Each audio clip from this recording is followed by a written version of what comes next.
Fala galera, sejam muito bem-vindos à estreia do Univale Rádio na rede Oriente FM.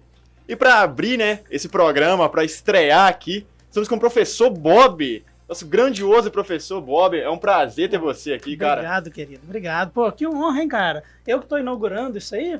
Pô, que bacana, primeirão, cara. Bacana, vai. E com esse queridão aqui, que é o Vitinho, né? Muito legal. Eu já tô chamando de Vitinho, assim, direto, mas ele vai se apresentar. Mas primeiro quero dizer, assim, pra mim é um prazerão. Eu já frequentei muito esse estúdio aqui. Vitinho sabe disso, acho que o Ivan também sabe por causa das histórias que a gente conta.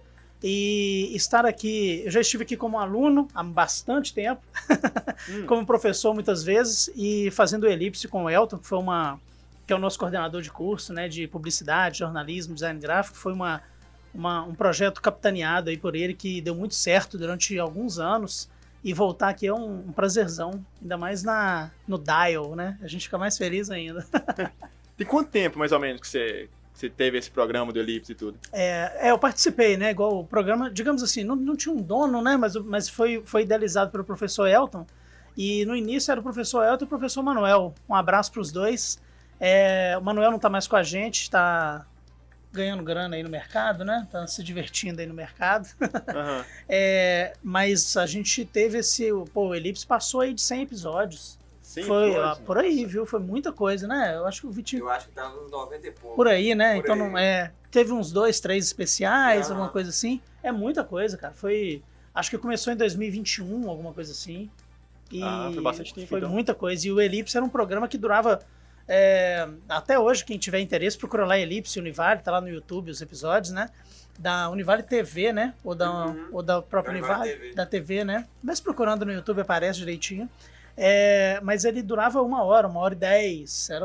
Realmente era um mesa cast assim, brabo, parrudo. Eu já ouvi umas histórias sobre esse Elipse aí, um pessoal comentando, e deu até uma curiosidade. Então eu vou pesquisar mais sobre ele, depois vou procurar. Vale a pena. Tem umas piadas lá, né? Tem muita groselha pra mim. Tem muito conteúdo bom. É bom que o ouvinte saiba, né? Tem muito conteúdo legal. Uns convidados muito massa. Convidados. Uma galera fera, né? Gente de respeito, assim, né? Falando de pesquisa, falando de extensão, falando assim, de educação num nível assim, elevadíssimo, mas a gente sempre que podia salpicava, né? Com alguma... Trazia leveza, né? Um pouco de leveza. O Vitinho me ajuda, cara, porque não era tão bem leveza, às vezes tinha muita bobagem mesmo, né? Mas é uma bobagem educadíssima, hein? Suave, sossegada. Você fazia parte desse programa, Vitinho? Como é que funcionava? Eu comecei como estagiário aqui, né, na Univale, e eu estagiava aqui na Univale Rádio. Então, como eram diversos programas que a gente tomava conta, eu acabava participando, né?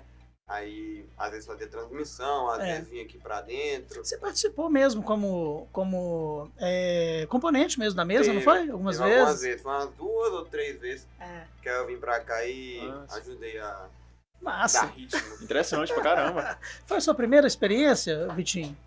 Com o podcast não, né? A gente começou no Zona Mista. Ah, sim, o Zona Mista, pô. O Zona Mista. Não, então já que pra gente não avançar, então vamos voltar então e faz o seguinte, se apresenta aí pro pessoal, conta a sua história pra nós, pra gente saber em que pé que a gente tá.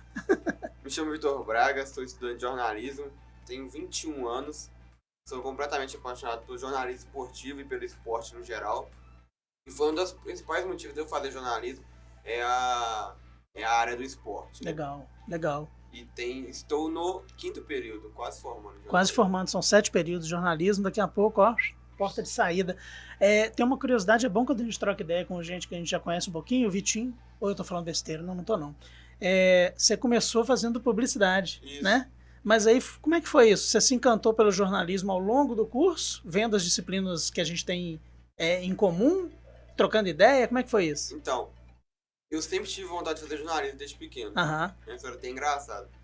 Aí com a pandemia, tava nesse boom de publicidade e tal, eu fiz um curso pra ocupar a mente na época, né? Aí acabei fazendo em casa, eu falei assim, vou tentar essa área. Entrei em publicidade.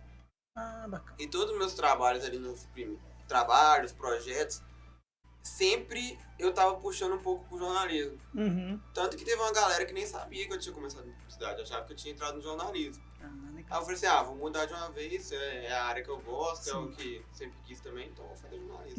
Legal. E não compromete muito, né? Porque a publicidade e o jornalismo são cursos que caminham em vários momentos juntos, né? Sim, principalmente nos primeiros períodos. Isso. Você fez um monte. Tem um período, inclusive, que é todo mundo junto e depois as coisas vão mudando um pouquinho em algumas disciplinas, em alguns dias. Mas tem muita disciplina que a gente chama aqui na Univale de fusão, né? É um nome, assim, mais corriqueiro, né? Existe um nome certinho, mas é uma disciplina de fusão. Ou seja, por exemplo, economia, que todo mundo tem que entender um pouquinho, né, do que se trata. Aí o estudante de jornalismo faz, o estudante de publicidade também faz. Legal. E assim, algo que eu já tinha reparado aí, que o Vitinho manda muito bem no jornalismo, é a questão de textos do Vitinho. Os textos do Vitinho são como poesias, eles se encaixam de um jeito muito impressionante. O Boni leu uma vez, pegou o primeiro texto do Vitinho, disse que foi ele até guardou, inclusive, o primeiro texto do Vitinho, quando ele chegou na TV, ele leu pra gente. O Vitinho não tava lá na hora, mas foi muito interessante. Assim, foi impactante, parecia algo assim, alguém que já fazia aquilo há muito tempo. Isso é uma outra coisa que eu posso confidenciar aqui, que até parece que é um segredo, né? De vez em quando o Vitinho compartilha algum texto comigo, né? Normalmente sobre futebol, que é o que você já acabou de falar, que é a sua paixão e tudo. E são muito bons mesmo, porque ele faz uma coisa que eu adoro, que eu inclusive faço quando eu escrevo, que não foi eu que inventei, né? Todo mundo que tenta escrever bem faz isso, que é fazer o tema dialogar com a cultura, com o cotidiano, com o comportamento, com a psicologia, enfim, um pouquinho que a gente lê e entende de cada coisa. É isso que você busca? Então, vou confidencializar mais uma coisa ainda. Alguém que deu um pontapé inicial pra mim começar a escrever texto foi o Bob. Que isso, velho? Para. Hoje não foi ensaiado, não. Obrigado, cara. Que honra, velho. Você vai lembrar, tipo assim, eu sempre gostei de texto. Minha mãe é professora de português, professora de literatura. Massa. Eu sempre achei essa área de jornalismo muito bacana, né? Ainda mais narrações, como eu digo, de matéria mesmo. Você vê o Esporte Espetacular, os caras trazem um nível de matéria assim... Show. Com a narrativa que eles tratam ali, eu sempre fui apaixonado por essa área. E eu sempre falei que gostaria de escrever mais. Aí eu falei com o Bob, se eu mandar uns textos pra você corrige. Ah, isso mesmo. Você lembra? Aí comecei a mandar pro Bob e falei assim, Bob, vê o que você acha. Aí teve um texto que eu falei sobre Lionel Messi e Cristiano Ronaldo. Foi. Aí foi o Bob mandou lá pro Diário do Rio Doce. Isso mesmo. O Diário do Rio Doce, pra quem não conhece, muita gente não tem mais costume, né, de conviver, né, e acessar o impresso, né? O Diário do Rio Doce é o jornal mais importante da cidade em termos de tradição. A gente tem outros bons jornais aqui em Valadares, mas em termos de tradição é um jornal que tem décadas aí, tem muita história, tem um arquivo fenomenal. E aí a gente mandou pra lá e foi publicado. Isso mesmo. Aí depois publicaram alguns outros textos meus. Isso mesmo. Isso. Igual você falou. E você tem um blog? Tem um blog também, às vezes posto lá no Medium. E gosto muito dessa área por conta de você criar narrativa, né, cara? Futebol é aquela coisa que até Eduardo Galeano fala, né? Poucas coisas na América Latina não estão ligadas ao futebol. É verdade. Então, assim, você consegue ali juntar muita coisa, criar narrativa e assim, é essencial. Mas você tá lendo ou leu o Eduardo Galeano, não? Eu comecei a ler, tô terminando ainda Futebol Só é a Só Sombra. Cara, eu tô começando a ler esse livro. Ele é muito bom. Eu comprei para um primo meu que faz jornalismo, mas em BH. E comprei um livrinho de bolso, talvez seja o mesmo que você tem, um laranjinha, né? Um laranjinha. Eduardo Galeano, para quem não sabe, ele já é falecido. Um grande pensador uruguaio. Ele foi tantas coisas, é melhor chamar assim. Um grande pensador uruguaio. E esse livro é pequenininho e facílimo de ler. Eu já tô pensando em reler, porque ele é todo divididinho, né? Tem várias histórias dentro dele, várias historinhas. Para quem gosta, se você gostar, Ivan, de futebol, aí fala da bola, fala das regras, fala do craque. E tudo em pequenos textos. Então, assim... E de um jeito ele contar é engraçado, porque não conta, tipo assim, igual você falou, a história tal, eu vou contar como aconteceu. Ele traz uma narrativa dele, um olhar dele, daquela história em específico. É muito bacana. Ele romantiza o negócio. Isso, ele romantiza o negócio. É interessante, porque deu até uma vontade de ler. Eu, particularmente, assim, não sou lá o mais ativo em relação ao futebol, aquele sabe? Aficionado. Não sou aquele aficionado. Gosto de jogar ali, sou meio perna de pau, mas se me botar no time, jogo. Mas eu nunca fui um cara tipo assim, que foi muito ativo em relação a isso. Mas talvez se colocar desse jeito aí, romantizando, parece interessante. Bonito, cara, bonito. Tem uns trechos que ele, cara muito erudito, tem uns trechos que ele gasta mais. Então, assim, o negócio fica, como Vitinho, poético mesmo. E tem outros que ele é mais despojado. Então, né, ele vai e conta uma história de uma maneira como se a gente estivesse escrevendo, assim, nós pobres mortais, assim, não um Eduardo Galeano, né? Mas assim, é muito legal, muito legal. E é bem importante essa questão do pensamento narrativo, de querer aprofundar, ainda mais quando a gente fala de universidade, né? Demais. E sempre foi algo que eu sempre tive em mente quando eu entrei na faculdade, é ter a mente aberta para diversas áreas, né? Ainda mais o jornalismo, que é uma área bem ampla. Demais. Seja texto, seja filmagem, seja atrás das câmeras, seja no áudio. Então, assim, eu acho que é bem importante quem for começar a fazer jornalismo olhar com esse olhar também. Querer contar a história, né? Querer contar a história. E de um jeito que realmente claro, não floreie muito a ponto de... Porque tem uma coisa que a gente fala muito no jornalismo também, né? Às vezes a pessoa floreia tanto o negócio e a notícia fica menos importante. O fato fica menos importante, né? Do que de fato ali, do que o conteúdo. Aí não pode, né? O conteúdo que eu falo assim, aquela máscara que você põe ali com um monte de palavra, de adjetivo, de substantivo, etc. Mas não é o que o Vitinho faz, não. Definitivamente não é o que ele faz. Ele tem esse cuidado de fazer algo que informe, mas que realmente tenha um envolvimento. Assim, é um caminho massa que ele está seguindo. Entendi. Assim. Para vocês, professor e aluno de jornalismo, qual que vocês acham que são os maiores desafios, assim, para ser um jornalista? O cara tá craque já também. Tá craque já. Pra gente seguir no futebol. Você viu, né? Coordenou direito. Mandou bem, cara. Vamos fazer a tabelinha aqui agora. Você começa ou eu? Pode começar. Cara, eu acho que o maior desafio, assim, aí eu vou além, né? O maior desafio de quem faz comunicação hoje, primeiro eu vou no clichê, porque jamais vai deixar de ser um grande desafio, é estar atualizado, né? Não tem como, mas estar atualizado que eu falo, a pessoa já pensa logo em redes sociais, já pensa logo em tendências, já pensa logo em futurismo, essas coisas. Não estou falando disso exatamente. Estou falando de estar atualizado a respeito do que é o espírito do tempo mesmo, de cada momento, de cada geração e das gerações que convivem. Então, por exemplo, fala-se muito em geração Z, em geração alfa e assim por diante. Mas tem as outras gerações que estão vivas e que estão consumindo e que têm desejos, e que têm anseios, que têm desgastes, que têm percalços. Então, assim, é entender o que Vou dar um exemplo. Se eu sou um publicitário e preciso fazer uma campanha para já vou para uma polêmica aqui, para um candidato a governador. Semana que vem, olha eu doido. Já estou adiantando muito. Ano que vem a gente tem campanha para presidente, para governador, para senador, para deputado. Aí eu preciso fazer uma campanha para um governador. Vou trabalhar ali na equipe de marketing de um candidato X.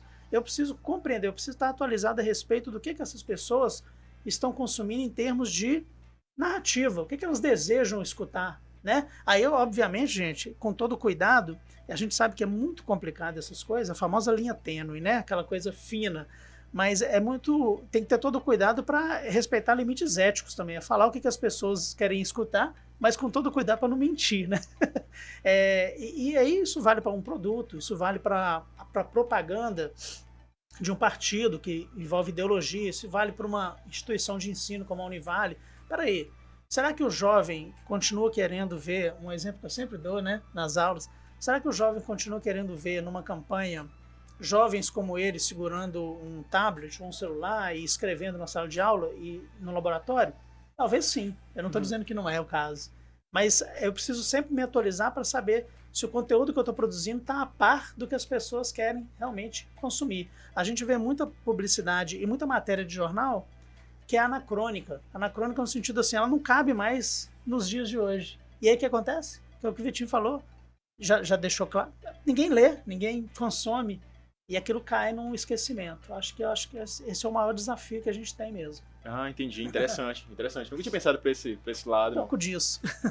Olhando para daqui em diante, vou fazer a minha resposta aqui em diante, eu acho que a minha geração, pelo menos a gente discute isso muito em sala de aula, é manter uma posição forte e sólida contra a desinformação. Bonito. Porque a gente vai... As redes sociais estão tomando conta ainda mais. Demais. Inteligência artificial já é uma rotina. Queira você usar para o bem ou para o mal. Sim. E isso vai impactar diretamente na forma de criar notícia, na forma de criar narrativa. De checar notícia. Principalmente. Checar fato, né, etc. Aí você vai pro Instagram, você vai ter páginas inconsequentes, vamos dizer assim, de postagens. Sim. Então, assim, a gente com a formação, eu acho que talvez seja o principal desafio para os próximos Legal, anos. bacana Não, mesmo. é muito interessante o que o Tim Bacana. falou aí, porque o jornalista, né, ele carrega aí um fardo muito grande, ele carrega aí uma responsabilidade enorme de levar a informação correta, né? Exatamente. Sempre estar certo sobre aquilo que ele fala, porque quem controla a informação controla o público, né? Exatamente. É o que fala, né? Informação é o quarto poder. Exatamente. Não, e hoje em dia tem até um filme que chama O Quarto Poder, que fala exatamente dessa atuação da mídia, um filme muito bom, lá dos anos 90, mas ele segue bastante relevante ainda, pertinente. Mas aí hoje você vê, por exemplo, na posse de um Trump, você vê as big techs lá, né? Uhum. Em vez de você ver exatamente outros tipos de executivos, de mídia. Claro que tinha muita gente lá, mas com destaque as big techs, porque são elas aí que estão realmente sendo proeminentes aí nesse fluxo de informação que a gente vê hoje em dia, né? O que o Vitinho falou é fantástico, cara. E voltando no exemplo que eu dei, a gente vai ter campanha eleitoral ano que vem. Vai ser um festival de desinformação. Com certeza. Né? A gente já sabe. Pra ambos os lados. Você já pegou umas coisas bem... Não precisa dar o exemplo, mas só responde pra mim. Você já pegou alguma coisa muito cascuda, assim? De olhar e falar, caramba, velho, como é que pode alguém cair nisso, né? E tudo mais. Já peguei algumas coisas que... algumas fake news, né? Você fala, impossível que você... Tá de sacanagem. Tá de sacanagem. Aí, essa, eu acho de boa. Uhum. O problema é aquele que você lê e você não consegue ter o... Fazer aquele... Até a gente que estuda, que exatamente. lê, que, né? Você lê, você fala assim, gente, será que isso aqui é mentira ou será que é verdade? Você fica naquela, às vezes, a maioria das vezes é mentira, mas você vê que eles estão ficando tão profissionais, a desinformação tá virando um produto tão badalado que eles estão ficando bons. Tão premium. O pior que é realmente, principalmente o pessoal idoso, né? O pessoal idoso cai bastante. Estão tendo primeiros contatos ali com o telefone, né? Com esse tipo de coisa. E pra eles é um mundo novo e eles acabam caindo bastante nessa informação. Sim. E não é nenhum preconceito contra idoso, lógico, né? Não, acho que não. É justamente porque é uma geração que está muito menos, naturalmente, muito menos habituada a esse mundo do que um adolescente de 14, 15 anos, que também cai. Sim. Óbvio. Do jeito que tá hoje em dia, qualquer um tá propício a cair. A gente tem deepfake aí num nível absurdo hoje em dia, né, cara? Coisa assim, perfeita, né? Perfeita. E eles usam isso pra golpe, né? E é absurdo. Totalmente. Não, e sem contar aqueles golpes mais... Que aí não é exatamente desinformação, a gente sabe, né? Mas na linha do digital ainda, aqueles golpes de WhatsApp, SMS, que até hoje é muito usado ainda, né? Que às vezes a gente tá ali no calor da correria ali, e até a gente, às vezes, quando você vê, você tá quase na beira do precipício ali, porque você não percebeu alguma coisa, né? Tá no dia corrido, no trânsito. Esses dias um Instagram de sushi famoso de Valadares me seguiu. Aí eu falei assim, uai, gente, beleza, né? Segui de volta, já consumi no local, já. Só que eu não me atentei que era um fake muito bem feito. Entendi. E os caras mandaram mensagem, sorteio, não sei o que lá. Eu falei assim, gente. Mas tá muito bem feito. Eu ia cair. Sorte que eu tava conversando com um amigo meu e ele falou assim, cara, confere seu Instagram dele de verdade. Aí eu fui ver que tinha um outro Instagram de verdade. Já era outro. Eu falei assim, que isso. É uma parada que assim, ninguém tá livre disso, né? Golpe não adianta. E aquela história, né? Aquele papo antigo, né? Morre afogado é quem sabe nadar, né? E às vezes a gente se sente muito seguro. Não, eu sou professor, não, eu sou estudante de comunicação. Jovem. Vai nessa. Quando você vê, dá ruim, né? Realmente, cai todo mundo. É difícil, cara, é difícil. Ô, Vitinho, me conta aqui, além desses desafios, além de tudo que você tá buscando, além do Galeano, o que você tá lendo? O que você quer ler? O que você tá consumindo? O que você quer assistir? Eu tô querendo muito inserir na área acadêmica mesmo. Pegar os brabo mesmo. Quando o Vitinho fala área acadêmica, para quem tá escutando, para quem tá vendo, ele tá falando da teoria da comunicação. Da pesquisa. Aquela coisa mais densa. Isso. Legal. Eu tô pegando muito artigo para ler. Massa, cara. Muito voltado pro futebol, pro jornalismo esportivo ali. Pra ver se eu consigo me habituar com algo primeiro que eu mais gosto, né? Tipo, entender primeiro... Por exemplo, você já gosta muito de futebol e já acompanha o que todo mundo vê, digamos assim, o senso comum, né? Uma transmissão esportiva, uma reportagem, uma matéria, etc. Aí você está pegando artigos que estão explicando como que se dá aquela dinâmica nos bastidores. Nos bastidores. Até mesmo por exemplo, eu tenho muita vontade de talvez comentar alguma coisa. Comento, né? Claro. Numa mesa de bar, num claro. podcast, você vai comentar ali. Até para você ter propriedade e visão para falar alguma coisa, né? Legal. Eu falo até por conta de treinadores, às vezes a galera fala assim, esse treinador é muito burro, por que ele fez isso? Então, você que tem... Porque o treinador tem um conhecimento dele, de por que ele fez aquilo, e de eu, como um jornalista, entender, ler, fazer a leitura e ter a maior propriedade para não criticar, mas para entender a maneira que aquela partida se deu. Sensacional, cara. Sensacional. Uma vez eu vi uma vez assim, faz tempo, eu tô falando de quase 20 anos, cara. Teve 2006, a final da Copa do Mundo foi Itália e França, né? Você vai lembrar disso por causa da história, né? Que você conhece. Vocês dois. Aí, acho que foi a ESPN, que era ainda é uma um super canal, mas na época eu desconfio que era um pouco mais robusto, assim, em termos de time, sabe? De jornalista, comentarista. Acredito que sim. E aí eles fizeram, no dia da final, uma matéria divertida falando do time de pensadores da França e da Itália, que são pensadores e, assim, pessoas de destaque internacional e eterno, tipo Leonardo da Vinci, tipo Foucault, essas coisas assim. E eu nunca esqueci isso, cara. E eles pegaram, assim, uma bagagem cultural ali do pessoal da ESPN para criar uma matéria muito divertida, fazendo uma analogia do futebol com o pensar, com a arte, com a filosofia.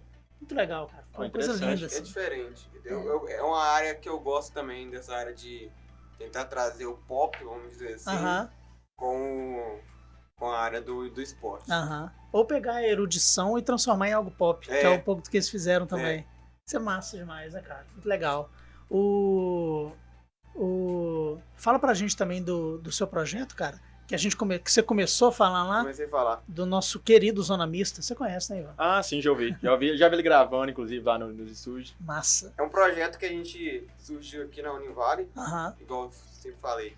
Desde quando eu entrei na Univale, eu vivi aqui num site que por reza nenhuma. No segundo período já estava fazendo estágio aqui, tô até hoje. Então eu sempre quis fazer algumas coisas que ajudassem na minha formação acadêmica, vamos dizer assim, profissional. Então eu sempre inventei projetos. Fiz essa questão do Zona Mista, junto com o Matheus e com o Jonathan. Que é um podcast, né? Que é um podcast. Legal. Tá em qual episódio já? Você lembra? Então, a gente não tem um podcast linear, né? Entendi. Tipo, não tem uma frequência certinha. Tem uma frequência. Tá. Mas, por exemplo, semana passada nós falamos sobre psicologia no esporte. Massa. A gente não tem um número certo. Essa semana a gente vai falar, só eu e o Matheus, sobre expectativa do Brasileirão, que vai começar, Massa. Né? Mas já uns 40 deve ter, não deve? Não, tem mais. Tem mais, né? É muito, cara. Tem mais. Porque a gente vai fazer vídeo, a gente faz uma pegada. É com um canal, né? Então não é só um podcast. Sim. Justamente pro hobby mesmo. A gente gosta de falar, a gente gosta de falar sobre o esporte em si. E a gente trouxe ferramentas que a gente tá aprendendo em sala de aula pra colocar em prática, pra testar.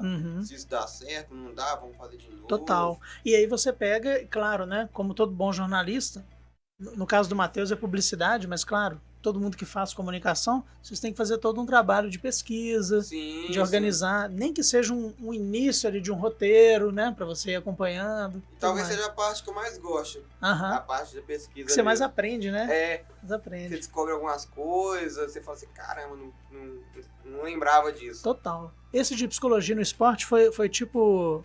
É o que eu tô pensando, tipo, o lado emocional, que eu falo assim, na hora do calor de um jogo, preparação, formação do atleta. Massa. A gente fala sobre as categorias de base, transição, a pressão que o atleta tem em momentos decisivos. E foi muito bacana que a gente trouxe a professora Michele, psicologia. Sim. Professora doutora, inclusive nessa área, né? Psicologia no Esporte. Sim. Aí trouxemos o Kevin Rick e o José Raimundo, são amigos de pesquisa dela. Eles têm uma pesquisa sobre conclusão. O Kevin, que você está falando, é o professor... Coordenador de Educação Física. É, o professor Kevin, coordenador da Educação Física. A Michelle, se eu não estou enganado, ela vai me perdoar se eu estiver falando errado, Michelle Brito. Isso mesmo. Eu lembro quando ela dava aula no curso, no nosso curso de publicidade e no jornalismo, ela chegou a sair durante o PAN, no Chile. Foi 2023 que foi o PAN no Chile. Para ir fazer uma pesquisa lá em loco. Sobre psicologia, esporte e tudo mais. Então ela teve o PAN ali do Chile como um dos objetos. Eu não estou a par da pesquisa dela, mas o PAN do Chile fez parte disso. E é bom, né? Por exemplo, a gente já trouxe outros profissionais para falar de outras áreas no esporte. E com a Univale você tem esse contato, né? São professores daqui, são gente grande da cidade, na área, e você consegue ter um contato mais próximo. Mais próximo. Eu tenho uma caneca do Zona Mista, uma camisa do Zona Mista, eu ganhei na época. Tô aguardando mais brindes, não chegaram ainda. Algo que eu acho muito legal, assim, na Univale, é que para todos os estudantes de comunicação, tipo assim, eles conseguem colocar em prática aquilo que eles aprendem em sala de aula. Tipo o Vitinho com o Zona Mista, tem outros também que outros estudantes, se eu não me engano, de publicidade e propaganda, né, fazem lá. Criam podcasts. Podcasts de cinema. Né? O Blockbuster, o Lume Show. Isso eu acho muito interessante, porque eles podem ter esse contato já na faculdade com a área que eles pretendem trabalhar, né? O grupo de pesquisa, que o Vitinho faz parte, o grupo de pesquisa de cultura pop, dos cursos de comunicação também, ele tinha, e a ideia é retomar esse podcast, que é o Fofoca Embasada. E é um nome super legal, né? Fofoca embasada, porque é aquela coisa assim, poxa, a fofoca, né, o disseminar informações, aumentar um pouquinho aqui, outra ali, sem ser desinformação, é uma coisa muito nossa, né? Acho que não diria nem que do brasileiro, mas muito do ser humano, que precisa se comunicar, que é gregário, mas é uma fofoca embasada, né? É uma fofoca que tem lastro, né, na teoria e tudo mais. Isso é muito legal. Eu participei de um Fofoca Embasada com a Débora, que é feríssima, professora Débora. Dá uma moral pra gente, assim, absurda. E eu acho, os professores da Univale, eles dão muita força pra gente em projetos, extra sala, né, vamos dizer assim. Sim. E isso é muito importante, que é igual eu tava falando, você chegar na faculdade e ficar só dentro de sala, num curso de comunicação... Não dá. Você tem que colocar as asinhas pra fora e errar. É bom errar. Toda hora. Mas é bom errar na faculdade, né? É melhor, né? Melhor ainda. Não faça como eu, que erro tudo. Tô brincando, não é assim também, não. Vitinho, se aparecesse um gênio aqui e falasse assim, velho, você gosta de jornalismo, esporte, então você vai escolher o que você quer ser agora. Você queria ser o quê? Comentarista, repórter? Você queria ser o quê? Setorista, não sei o quê. Setorista eu tenho um pouco de medo, sabia? Setorista, pra quem não sabe, galera, assim, simplificando bastante, é o cara que cobre o Atlético. Então ele tá ali na Cidade do Galo todo dia, tudo mais. Um pouco mais do que isso, mas é basicamente isso. Tem um outro que cobre o Cruzeiro, tem outro que cobre o Flamengo, e assim por diante. A seleção, e assim por diante. Setorista tem um pouco de medo, porque o meio do futebol, de longe, ele é legal. De dentro, ele mesmo? Tende a ser um pouco questionável. Você vai ver algumas decisões.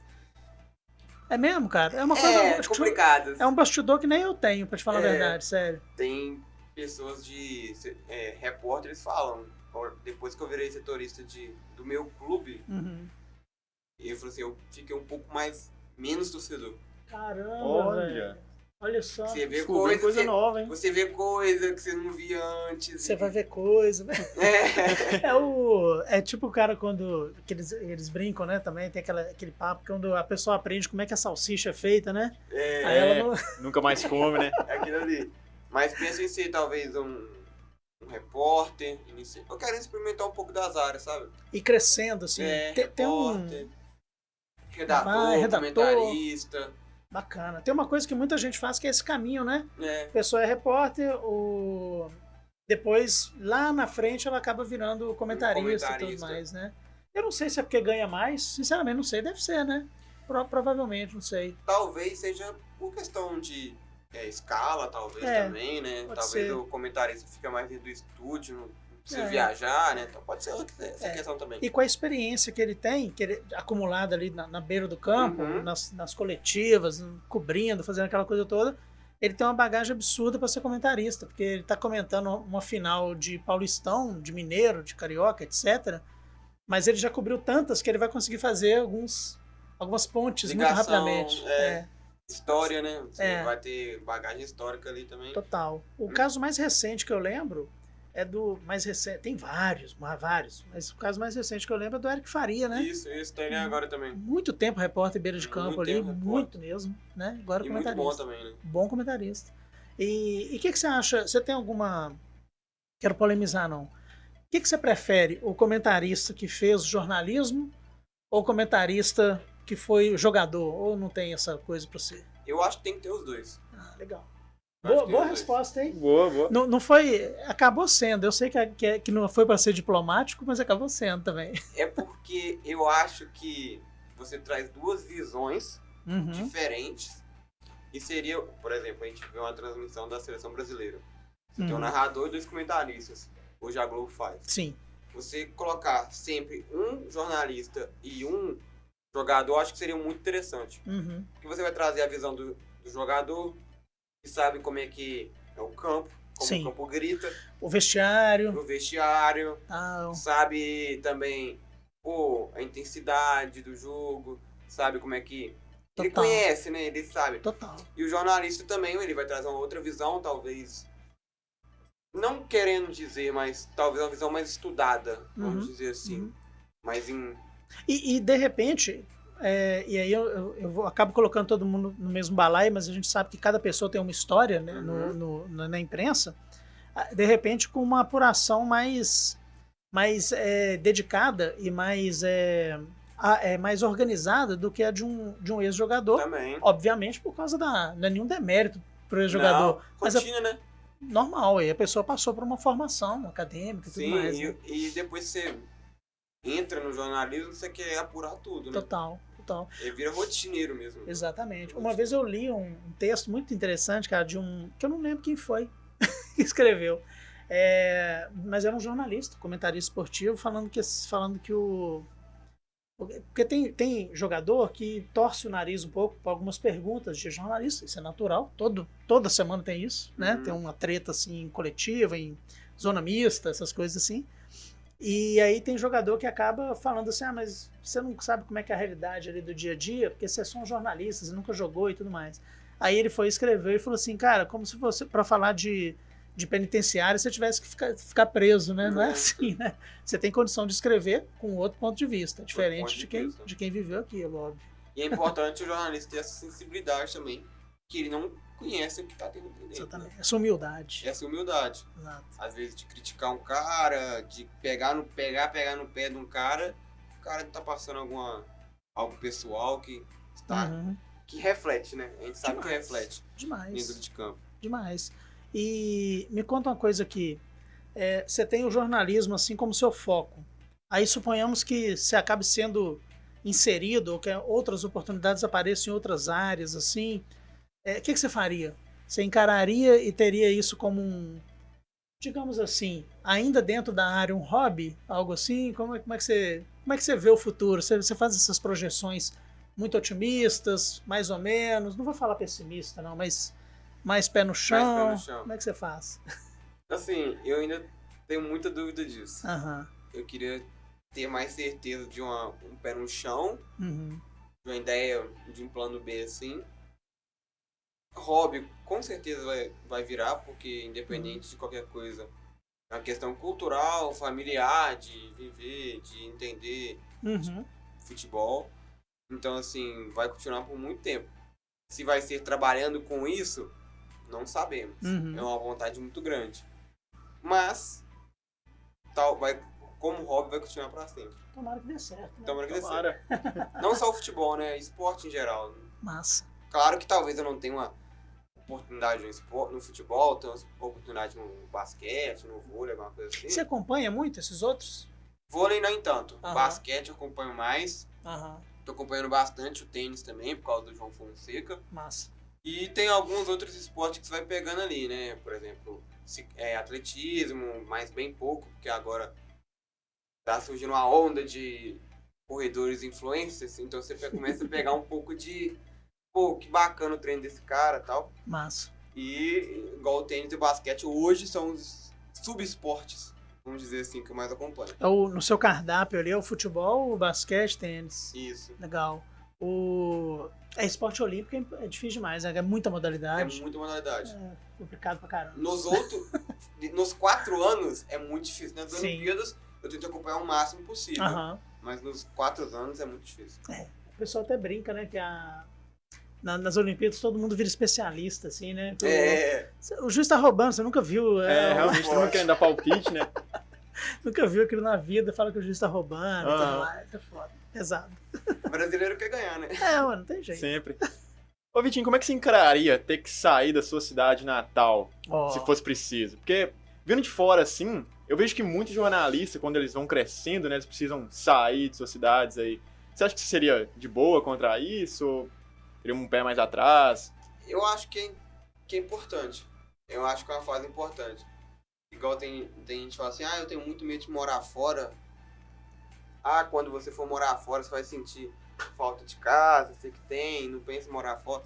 Realmente, é normal. Eu sei que eu vou sentir saudade de casa, sei que eu vou sentir falta dos meus pais, daquela rotina ali. Mas tem que ser, né? Total. Fazer o quê? Você tem que... Tem que sair da zona de conforto, você né? tem que sair da zona de conforto, infelizmente. É isso mesmo. Dá medo, mas você tem que... Caralho. Verdade. A Vitinho já sabe há muito tempo, mas talvez quem tá ouvindo não, eu tive uma experiência, eu fiquei 12 anos fora de Valadares. Não é tanto tempo, mas também não é pouco, né? E eu acho que eu sempre falo isso quando alguém fala sobre morar fora. Ninguém é obrigado a sair de casa para ter sucesso. Isso não é uma receita, né? Mas se você tiver essa oportunidade, eu acho que é muito válido. Muito válido. Seja para ficar, e, enfim, e seguir sua vida, né? E radicar em outro lugar, ou em lugar nenhum, né? Ser um nômade aí, enfim. Ou assim como muito correspondente e assim por diante. Ou então para voltar. Eu voltei para cá outro valadarense. Eu acho que isso é importante para mim, para a cidade. Se eu ficasse por lá, a cidade que eu estava por último foi BH. Se eu ficasse por lá, ok, ótimo. Adoro.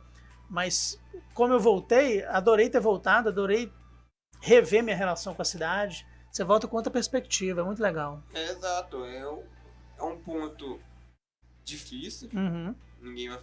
Todo mundo sabe que não é fácil. Mas que é necessário, né? Então... Uma coisa que rolou comigo, o Ivan, você também não é daqui, né, Ivan? Eu sou de Sarduá. Sarduá. Mas tem pouco tempo que você veio. Tem uns 2 meses. Eu acho que vai acontecer com você, não sei, né? Cada pessoa é uma pessoa. Uma coisa que aconteceu comigo que eu acho super interessante é o seguinte. Eu nunca me senti... Eu morei em Valadares, morei no Rio só um ano inteiro, mas só um ano, e morei em BH 11. Eu nunca me senti do Rio, até porque lá muito pouco é outro estado. Adorava. E nunca me senti de BH, embora seja a nossa capital. A gente se sente muito à vontade porque a gente é mineiro, tá lá, então é muito tranquilo. Mas eu nunca me senti de lá. Mas quando eu voltei pra cá, também não me senti daqui mais. acho muito curioso. Acho que se perdeu, assim?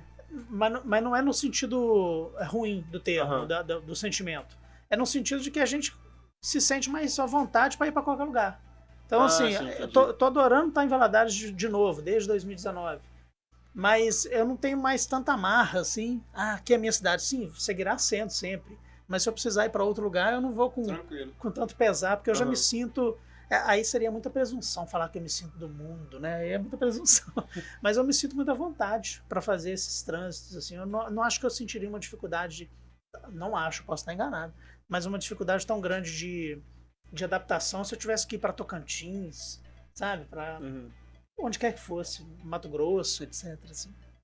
É interessante essa mudança de cidade. Quando eu vim para cá, Sarduá não é uma cidade muito grande, né? Ela tem ali, eu imagino que uns 5 mil habitantes, mais ou menos. Bonitinha, arrumadinha, né? Arrumadinho, bonitinho. Todo mundo se conhece, basicamente. É a cidade da roça que continua pequena.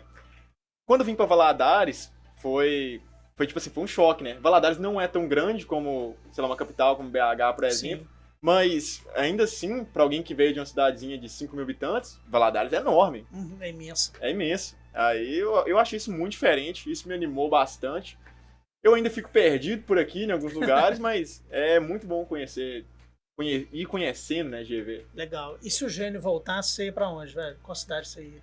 Pô, eu gosto muito de BH, tá? Opa! Já te falei, já. Imaginei que você... de BH. Não da cultura, de tudo da cidade. O ritmo da O cidade. ritmo da cidade. sei lá. Legal, legal. Eu vou pra BH direto, todo ano eu vou pra BH. Uhum. Esse ano eu fui no carnaval pra lá. Você vem embora, velho, quero voltar logo. Não que eu não goste de Valadares, eu também gosto muito de Valadares. Por incrível que pareça, tem muita gente daqui que fala mal de Valadares. Eu falo assim, gente, Uma pena, como né? é que vocês odeiam Valadares? Eu gosto muito daqui. Verdade. Mas BH eu gosto muito também. BH realmente é encantador nesse sentido. Você consegue ter a cultura, a boemia, as oportunidades de mercado. Claro, é uma cidade imensa, tem muita oportunidade, mas também tem muita gente concorrendo por essas oportunidades, isso é óbvio.